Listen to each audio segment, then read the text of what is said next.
নমস্কার, শুভ সন্ধ্যা। আমি আপনাদের প্রবীর বিশ্বাস, দেখছেন প্রবীর প্লাসের আরো একটা অনুষ্ঠান।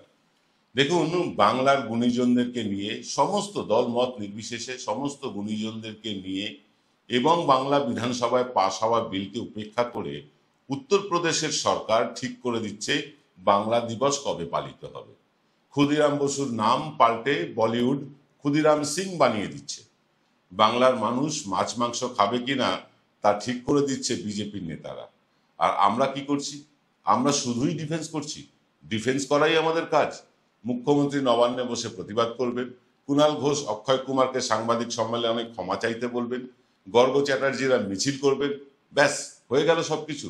আমরা কেন ভুলে যাচ্ছি যে attack is the best defence? আক্রমণই হচ্ছে আত্মরক্ষার সেরা উপায়। বাংলায় কথা বলার জন্য বাংলাদেশে চালান করে দিচ্ছে বিএসএফ, পরে আবার নিজেদের কান নিজেরাই মুলে ফেরতও নিয়ে আসছে। কিন্তু বাঙালি সেনা ঝন্টু আলী শেখ শহীদ এলো, শহীদ হয়ে যাওয়ার পরেও তার বাড়িতে গিয়ে শ্রদ্ধা জানাতে যান না এই রাজ্যের প্রধান বিরোধী দলের নেতারা। মহারাষ্ট্র, দিল্লি, গুজরাট, আসাম, এমনকি ওড়িশাতেও বাঙালি পেটালে যারা চুপ করে বসে থাকে, তাদের শরীরে কি আদৌ দেশবন্ধু নেতাজি, স্বামীজি, নজরুলের রক্ত বইছে? হলদিরাম প্রকাশ্যে বিজ্ঞাপন দিয়ে জানাচ্ছে তারা শুধু অবাংলা ভাষীদেরই কাজে নেবে। আর সরকারি দল, বিরোধী দল এর বিরুদ্ধে টু শব্দটুকুও করে না, শুধু ভোট ব্যাংক ব্যালেন্সটা কমে যাবার ভয়। গুটিকতক লোকজন ফেসবুকে প্রতিবাদ করে, কয়েকজন পথেও নামে, 2-4 দিন বেশ গরমাগরম চলে, তারপর আবার যেই কে সেই। ছোট বড় বেসরকারি সংস্থাগুলোর মালিকানা অবাঙালিদের কবজায়। সেখানে তারা কর্মচারী হিসাবে কাকে রাখবে না রাখবে সেটা তারাই ঠিক করে। আর এই পাপ কাজ শুরু হয়েছিল বাম আমলে। ঠিক শুনছেন, এই পাপ কাজ শুরু হয়েছিল বাম আমলে। এই রাজ্য থেকে ব্যাঙ্গালোর, গুরগাঁও, মহারাষ্ট্র, দিল্লি গিয়ে কাজ করবার প্রবণতা শুরু হয়েছিল 80-র দশকেই। কিন্তু কেন? কারণ একের পর এক জঙ্গি শ্রমিক আন্দোলনের ফলে কলকারখানাগুলো পাততাড়ি গুটিয়ে বাংলা ছেড়ে চলে যাচ্ছিল। তাছাড়া কেন্দ্রের শিল্পনীতির কারণে পাট, ইঞ্জিনিয়ারিং এইসব শিল্পগুলো বাংলায় মায়ের ভোগে চলে গিয়েছিল। টিম করে চলছিল চা শিল্প। সোভিয়েত ইউনিয়ন ছিল বাংলার চায়ের মূল খদ্দের। সোভিয়েত ইউনিয়ন ভেঙে যেতেই চা শিল্প মুখ থুবড়ে পড়ল। পাট লোহার ব্যবহার কমে গিয়ে প্লাস্টিকের দিকে যখন সারা পৃথিবী ঝুঁকে পড়েছে, তৎকালীন বাংলার শাসক দল নিজেদের বদলালো না। প্রাথমিকে ইংরেজি তুলে দিল, কম্পিউটার ঢুকতে দিল না, ওয়ার্ল্ড ডিজনির মতন সংস্থাকে বাংলায় ব্যবসা করতে দিল না, বাংলায় নাকি অপসংস্কৃতি ঢুকে যাবে সেই কারণে। বদলে রক্ত দিয়ে গড়ব বক্রেশ্বর বলে আধা খাচরা একটা বিদ্যুৎ কেন্দ্র তৈরি করলো। তাতেও লোডশেডিং কমলো না। একটা নতুন শিল্পও তখন আসেনি। কাছড়াপাড়া, চিত্তরঞ্জন, লিলুয়ার রেল ওয়ার্কশপের কাজ চলে গেল অন্যান্য রাজ্যে।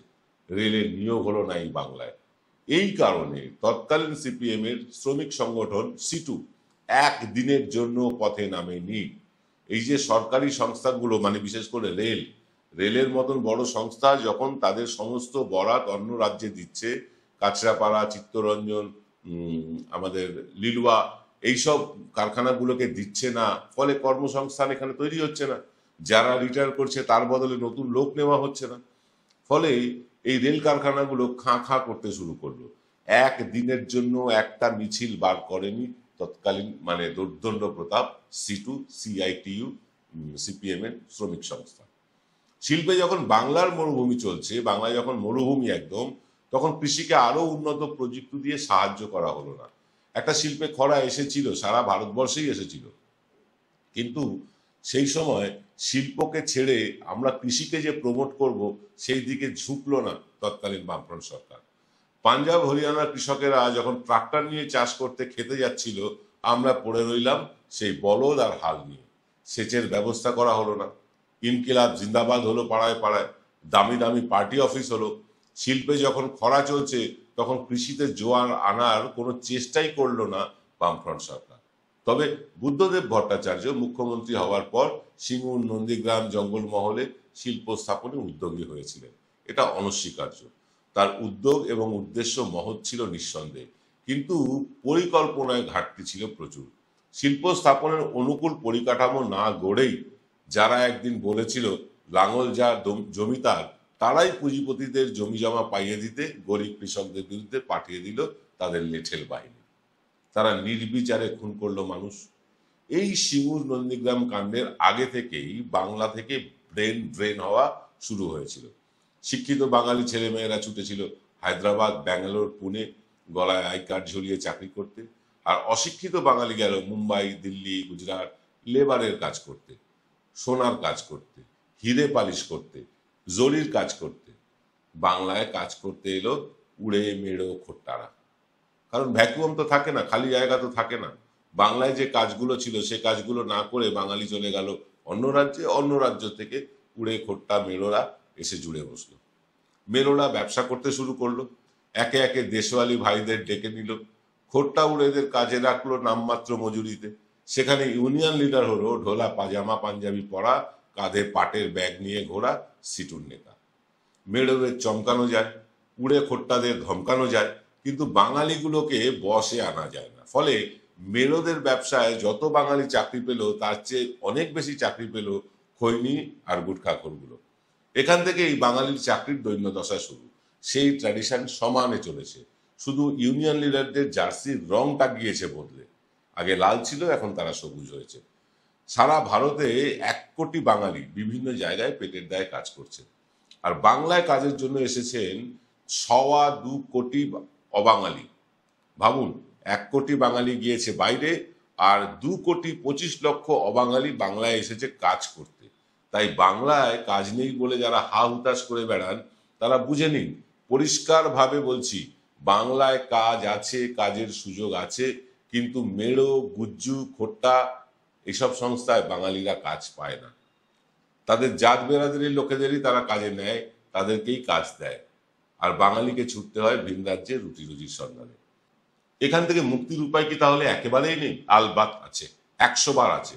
সরকার চাইলেই আছে। সরকারি বেসরকারি সব জায়গায় অন্তত 80% ভূমিপুত্র সংরক্ষণ আইন আনতে হবে সরকারকে। চাকরি বাকরির ক্ষেত্রে বাঙালিদের অগ্রাধিকার দিতে শাসক দলের নেতাদেরই নরমে গরমে অনুরোধ করতে হবে।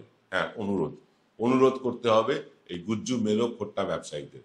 আর যে কাজটা সবার আগে করতে হবে, মানে শাসক দলে অবাঙালি ভাইয়াজিদের দাপট কমাতে বাঙালিদের পদ বন্টনে অগ্রাধিকার দিতে হবে। কারণ পশ্চিমবাংলায় আমরা দেখেছি যে অবাঙালি ভাইয়াজিরা বিভিন্ন জায়গায় দলের একদম সর্বোচ্চ জায়গায় বসে আছে। তারা তাদের নিজের জাত বেরাদরি নিয়ে সংগঠন করছে, বাঙালিরা কিন্তু ব্রাত্য হয়ে গিয়েছে শাসক দল। এটা কিন্তু আমরা একটা হুইসল ব্লোয়িং করলাম, একটা অ্যালার্ম দিলাম, শাসক দল সাবধান হলে ভালো, না হলে তাদের ব্যাপার। মানে তার মানে কি সবই কি সরকার আর তৃণমূল কংগ্রেস করে দেবে? মানে বাঙালি অন্য রাজ্যে গিয়ে মজদুর হিসাবে কাজ করবে, কিন্তু এই রাজ্যে কাজ করতে হলে তাদের শুধু সরকারি চাকরি চাই, এটাও কি সরকার বলে দেবে? এই যে সরকারি চাকরি চাই, এই রাজ্যে মজদুরের কাজ করব না, এই মানসিকতা থেকে বাঙালি যেদিন বেরিয়ে আসবে সেই দিনই বাংলায় আর বেকার বলে কিছু থাকবে না। এই যে 2.25 কোটি অবাঙালির মধ্যে 1 কোটিকে অন্তত নিজের দেশে গিয়ে কাজ খুঁজতে বাধ্য করতে হবে। 1 কোটি অবাঙালি এখান থেকে নিজের দেশে গিয়ে রুটি রুজি রোজগারের ব্যবস্থা করতে হবে, তাদেরকে এইরকম জায়গায় নিয়ে যেতে হবে। আর 1 কোটি পরিযায়ী বাঙালি যারা অন্যান্য রাজ্যে ছড়িয়ে আছে তাদেরকে ফিরিয়ে আনা হোক বাংলায়। তাহলেই কিন্তু বাংলায় কর্মসংস্থানের আর অভাব হবে না। এই কর্মসংস্থান অভাবের কারণ হচ্ছে গিয়ে সরকারের সদিচ্ছা নেই বাঙালি ভূমিপুত্র সংরক্ষণের জন্য। সরকার ভোট ব্যাংকের জন্য, সরকার কেন, মানে সব রাজনৈতিক দলই ভোট ব্যাংকের জন্য অবাঙালি তোষণ করে। সব দল, আমি কি শুধু তৃণমূলকে দোষ দিচ্ছেন? বিজেপি কি কম যায়? বিজেপি দলটাই তো অবাঙালিদের দল। বামপন্থীরা তারা মানে ওই রাম পেয়ারে রাম, লগনদেও সিং এদেরকে নেতা বানায়নি? সবাই এক দোষে দুষ্ট। এই অবাঙালি ভোট পেতে, অবাঙালি ভোটারদের মন জয় করতে সবাই কিন্তু এক পায়ে খাড়া।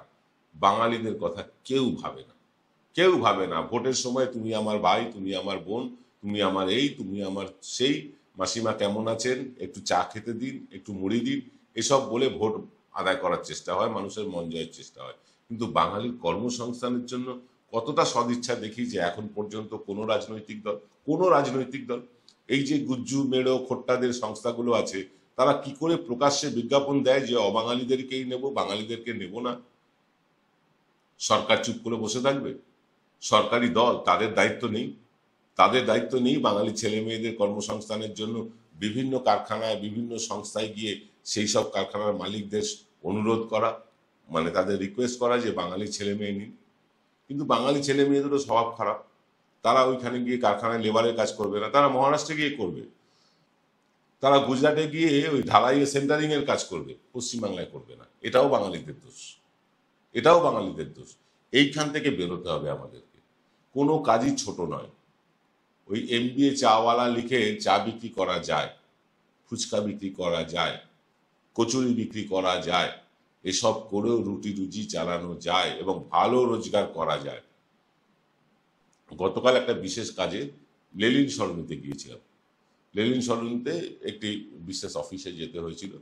সেখানে চায়ের দোকান আছে দুটি, আর একটি আছে পান, গুটখা, সিগারেট এইসবের দোকান। আপনি বিশ্বাস করবেন না, মানে আমি একটু ফাঁকা হতেই, প্রচন্ড ভিড় ছিল, একটু ফাঁকা হতেই বৃষ্টি পড়ছিল ঝিরঝির করে, তার মানে প্লাস্টিকের তলায় দাঁড়িয়েছিলাম। ফাঁকা হতেই জিজ্ঞাসা করলাম যে আপনার মোটামুটি দিনে কিরকম চা বিক্রি হয়? তিনি বললেন ১,৫০০ কাপ, ১,৫০০ ভাঁড়।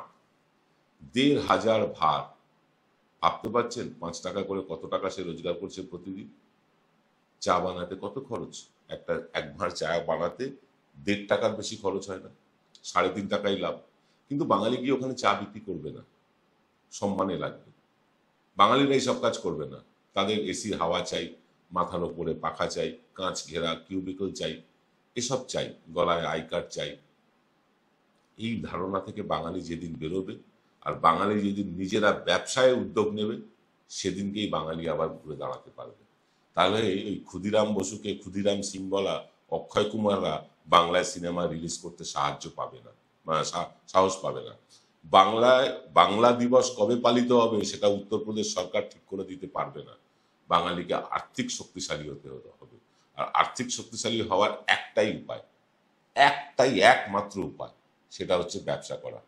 বাঙালি যদি ব্যবসায় মন দেবে, কারণ বাঙালি সুমাত্রা, বর্ণীয় এসব জায়গায় গিয়ে বাঙালি ব্যবসা করেছে, বৈদেশিক বাণিজ্য করেছে। সেই বাঙালি আজকে ঘরকুনো হয়ে গিয়েছে, সেই বাঙালি সরকারি চাকরির নিরাপদ আশ্রয় খুঁজছে, সেই বাঙালি অন্য রাজ্যে গিয়ে মজদুরের কাজ করছে, ব্যবসা করছে না। বলবেন ব্যবসা করতে অনেক টাকা পুঁজি লাগে, না লাগে না, লাগে না। এই যে গুজ্জু মেরো খোট্টা যারা আসে, তারা কি কোটি কোটি টাকা নিয়ে আসে নাকি ব্যবসা করতে? তারা ছোট থেকে শুরু করে, ওই চায়ের দোকান থেকে শুরু করে, ওই কচুরির দোকান থেকে শুরু করে। আমি এমন একজন কচুরিওয়ালাকে চিনি, যিনি একটা ইংলিশ মিডিয়াম স্কুল খাড়া করে ফেলেছেন। কচুরি ওটাও বিক্রি করেন, ওটা ছাড়েননি। ইংলিশ মিডিয়াম স্কুল খাড়া করে করেছেন ক্লাস 1 থেকে ক্লাস 10 পর্যন্ত, সিবিএসসি বোর্ডের স্কুল খাড়া করে ফেলেছেন। আমি চিনি ব্যক্তিগতভাবে। বাঙালি এসব করবে না, ভয় পায় বাঙালি। ভীতু বাঙালির মানে শেষ আশ্রয় ওই ঘরের কোণ। এছাড়া বাঙালি ফেসবুকে কপচাবে, ফেসবুক ভরিয়ে দেবে, কিন্তু ব্যবসা করতে নামবে না।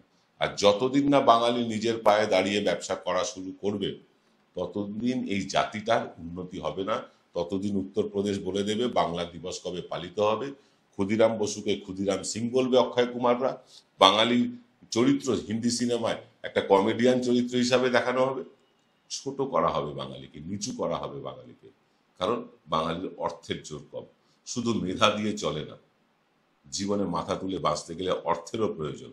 এইটা যেদিন বাঙালি বুঝবে, সেদিন কিন্তু বাংলা আবার জগৎ সভায় শ্রেষ্ঠ আসন লাভে। নমস্কার।